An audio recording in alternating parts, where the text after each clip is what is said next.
À l'occasion du 28e anniversaire du déclenchement du génocide perpétré contre les Tutsis au Burundi, l'Association pour la lutte contre le génocide a fait génocide de Chirimoso, ainsi que d'autres associations de parents qui ont perdu leurs enfants au lycée de Kibimba, ainsi que l'association des rescapés, ARG, informe l'opinion publique nationale et internationale de ce qui suit. Le jeudi 21 octobre 2021, l'association AC Génocide de Chirimoso commémore le 28e anniversaire du génocide qui a emporté des élèves et tous des enseignants du lycée de Kibimba, pour la plupart brûlés vifs au lieu d'Ikwiwu en commune de Guieta, province de Gitega. L'association rappelle que cette cérémonie de dépôt de gerbes de fleurs au mémorial de Kibimba rend hommage non seulement aux victimes fauchées par le génocide déclenché le 21 octobre 1993 à travers plusieurs provinces du Burundi,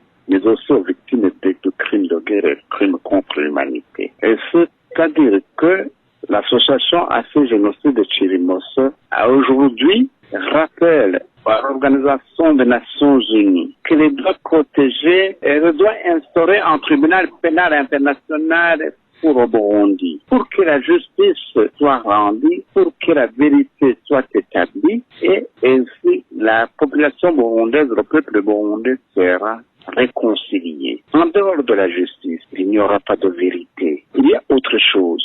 Il y a un problème de déplacés. Des personnes déplacées internes sont des rescapés du génocide d'octobre 1993 de la crise de 2015. L'association génocide de Chirimoso demande au gouvernement de Burundi d'user de son pouvoir réel pour mettre fin aux exactions et aux discriminations dont sont actuellement victimes les personnes des déplacés internes sur le territoire du Burundi, conformément à la Convention de Kampala du 22 octobre 2009.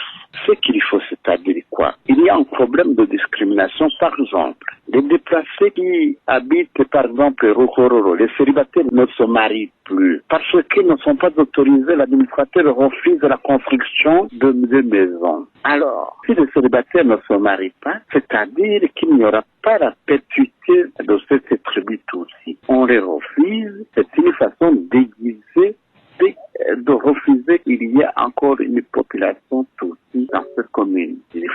On les refuse qu'ils construisent. On les refuse de réhabiliter des maisons qui sont détruites. Il y a très récemment, au mois d'août, un déplacé de Rango qui a été malheureusement emprisonné injustement. Mais heureusement, les répressions sont venues de toutes parts. On l'a finalement arrêté deux personnes. On a un prêtre qui avait coupé leur bananerie. Finalement, ils sont relâchés. Donc, la recommandation s'est adressée au gouvernement du Burundi pour le traitement équitable. Le traitement équitable de toutes les victimes. Si vous voulez, par exemple, je peux y aller directement, ce qui concerne la politique de 2 poids 2 mesures, sur la limitation de 10 personnes.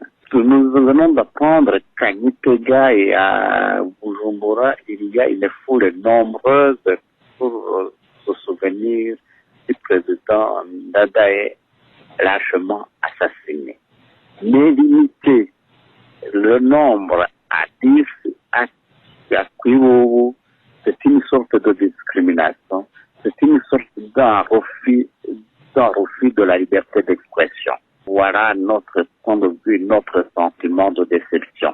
Bon, vous savez, président Francky, le général qui est devenu président français, le général Charles de Gaulle, une fois quand il était en exil à Londres, il est allé dans une manifestation seule, muni d'une pancarte sur laquelle était inscrite « Nous sommes la France ». Nous autres, quand bien même nous sommes au nombre de 10, nous représentons toutes les victimes, Tutsi. Mais dans d'autres occasions, nous souhaitons qu'à la fois prochaine, ils seraient très nombreux. Qu'on nous autoriserait tous les parents qui ont perdu le leur. Nous réaffirmons notre engagement dans la lutte contre le génocide et nous ne nous lâcherons jamais. Nous n'accepterons pas de mourir à genoux.